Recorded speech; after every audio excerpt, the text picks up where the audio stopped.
बिस्मिल्लाहिर्रहमानिर्रहीम। टेस्टी। जी हाँ, आज हम बनाएंगे बहुत ही टेस्टी भेलपुरी। अगर आप चना चाट के शौकीन हैं और मुख्तलिफ रेसिपीज़ ट्राई करते रहते हैं तो ये रेसिपी आपके लिए है। बहुत ही लजीज चटनी के साथ इसे सर्व किया जाता है और चने से थोड़ी सी डिफरेंट चाट बनती है ये। तो चलें आज की रेसिपी का आगाज़ इस दुआ के साथ करते हैं कि अल्लाह आप सबका दस्तरखान सजाए रखे और हम सबको सेहत और ईमान का रिज़्क अता फरमाए। टेस्टी। जी, तो पैन में हमने फीकी फुलियाँ ऐड करनी है और इन्हें अच्छी तरह से छान लेना है। आपने देखा है इसमें से इतनी मिट्टी निकली है, तो इन्हें छान के ऐड करेंगे तो ज़्यादा बेहतर है। ये यहाँ पे मेरे पास 2 कप हैं और ये चाट के मेन अज्जा में शामिल है। इसे हमने ड्राई रोस्ट करना है ताकि ये बहुत अच्छी तरह से क्रंची और क्रिस्पी हो जाएं। आप चाहें तो हल्का सा चम्मच घी का भी इसमें ऐड कर सकते हैं, लेकिन ड्राई रोस्ट करने पे ही ये बहुत अच्छी सी क्रंची हो जाती हैं। ठीक है, तो ड्राई रोस्ट करने के फ़ौरन बाद ही इसे हम पैन से निकाल लेंगे। आप देख सकते हैं इनका हल्का सा कलर भी चेंज हो चुका है और ये बहुत अच्छी सी क्रिस्पी और क्रंची हो चुकी हैं। तकरीबन आधा कप इसमें मैं प्याज ऐड करूँगी। प्याज को भी बहुत बारीक बारीक सा काटना है आपने और इसे पानी में और नमक में अच्छी तरह से धोने के बाद इसमें ऐड करना है। ठीक है, थोड़े से प्याज मैंने गार्निश के लिए बचा लिए हैं। इसके अलावा इसके मेन अज्जा में ये निम्को शामिल है जो बारीक वाली मिलती है मार्केट से, सवैयाँ जिन्हें कहते हैं। इसके अलावा मूंगफली वाली और लंबे वाली निम्को भी इसमें हम ऐड करेंगे। इसके अलावा इसमें मूंगफली जाएगी। 1/4 कप छिलका उतरी हुई मूंगफली हम लेंगे, इसे भी आप ड्राई रोस्ट कर सकते हैं। और 1/4 कप ही छिलके वाली मूंगफली हमने लेनी है जो कि रोस्ट तो की हुई है लेकिन इसका छिलका हमने नहीं उतारना है। तो आधा कप मैंने इसमें बारीक सेव ली हैं। आधा कप ही इसमें निम्को की ऐड की है जिसमें चने भी शामिल हैं, चने की दाल भी शामिल है और चिप्स भी शामिल हैं। तो सवैयों वाली निम्को आपने ज़रूर लेनी है, दूसरी निम्को को आप स्किप कर सकते हैं। ठीक है, ये इमली और खुबानी की चटनी है। इसकी रेसिपी मेरे चैनल पे आपको मिल जाएगी। इसकी रेसिपी का लिंक आपको ऊपर आई बटन पे भी मिल जाएगा और इस वीडियो के एंड स्क्रीन पे भी मैं आपको इसका लिंक दे दूंगी इंशाल्लाह। ठीक है, अब यहाँ पे आधा चम्मच मैंने चाट मसाला ऐड किया है।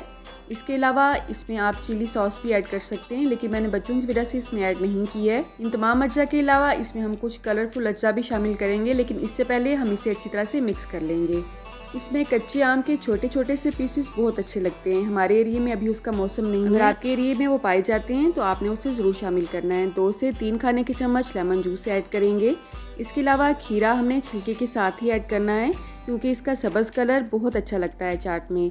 इमली की चटनी अगर आप ज़्यादा डालना चाहते हैं तो ज़्यादा ऐड कर सकते हैं। तो इसे मिक्स करने के बाद थोड़ी सी भेलपुरी मैं पहले ही निकाल लूँगी साइड पे, क्योंकि इसमें हमने टमाटर ऐड करने हैं और टमाटर मेरा छोटा बेटा नहीं खाता है। तो अगर आपके घर में भी कोई ऐसा इशू है तो कोई भी चीज़ मिक्स करने से पहले उसे पहले निकाल लिया करें और उसके बाद वो अज्जा ऐड किया करें जो कि उस ख़ास बंदे को पसंद नहीं होते हैं। बारीक बारीक कटा हुआ सब्ज़ धनिया ऐड करेंगे। आप चाहें तो इसमें थोड़ा सा पुदीना भी ऐड कर सकते हैं, उसका टेस्ट भी बहुत अच्छा लगता है। मेरे चैनल पे आपको अक्सर रेसिपीज़ ऐसी ही देखने में मिलती हैं जिसमें मैं बच्चों के हिसाब से आपको रेसिपीज़ में स्पाइस मिक्स करना सिखाती हूँ। स्पाइसेस को आप अपने हिसाब से एडजस्ट कर सकते हैं। ठीक है, बारीक बारीक कटी हुई सब्ज़ मिर्च भी ऐड कर सकते हैं जो कि मैंने बच्चों की वजह से ऐड नहीं की है। तो इसमें मुझे सेव कम लग रही थी और बच्चे ये बहुत शौक से खाते हैं, तो मैंने इसमें ये मज़ीद ऐड की हैं। तो आप अपनी पसंद के हिसाब से इन अज्जा को कम या ज़्यादा कर सकते हैं। तो मज़ीद चटनियाँ हम इसमें सर्विंग के वक्त ऐड करेंगे। अभी हम इसे सर्विंग बाउल में शिफ्ट करेंगे। ये चाट ऐसी होती है कि आपने इसे जस्ट मिक्स करना है और सर्व करना है। अगर आप इसे थोड़ी देर के लिए भी 15 से 20 मिनट के लिए भी रख देंगे तो इसमें ये जो फीकी फुलियाँ हैं, जिसे आम जुबान में मुरबरा भी कहा जाता है, वो नरम पड़ जाएंगी और इसका टेस्ट अच्छा नहीं आएगा। तो गार्निश करने के लिए थोड़े थोड़े से अज्जा हमने बचा के रखे थे, वो तमाम हम इस पे ऐड कर देंगे। आपने रमज़ान में या उससे पहले एक दफ़ा इस रेसिपी को ज़रूर ट्राई करना है और आपका अच्छा बुरा जैसा भी एक्सपीरियंस है आपने मुझे कमेंट बॉक्स में ज़रूर बताना है। आपकी कमेंट पढ़ के मुझे बहुत खुशी होती है।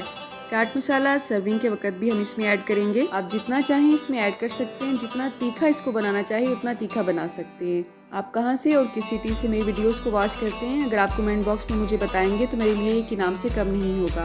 अल्लाह आप सबका दस्तरखान सजाए रखे और हम सबको सेहत और ईमान का रिज़्क अता फरमाए। अल्लाह हम सब के रिज़्क में कसरत से ज़्यादा बरकत और आसानी अता फरमाए। स्पेशल रमज़ान रेसिपी, चाट रेसिपी, समोसा पकौड़ा रेसिपी और डिफरेंट चटनियों की रेसिपी के लिए मेरा चैनल ज़रूर विज़िट करें। जज़ाकल्लाह।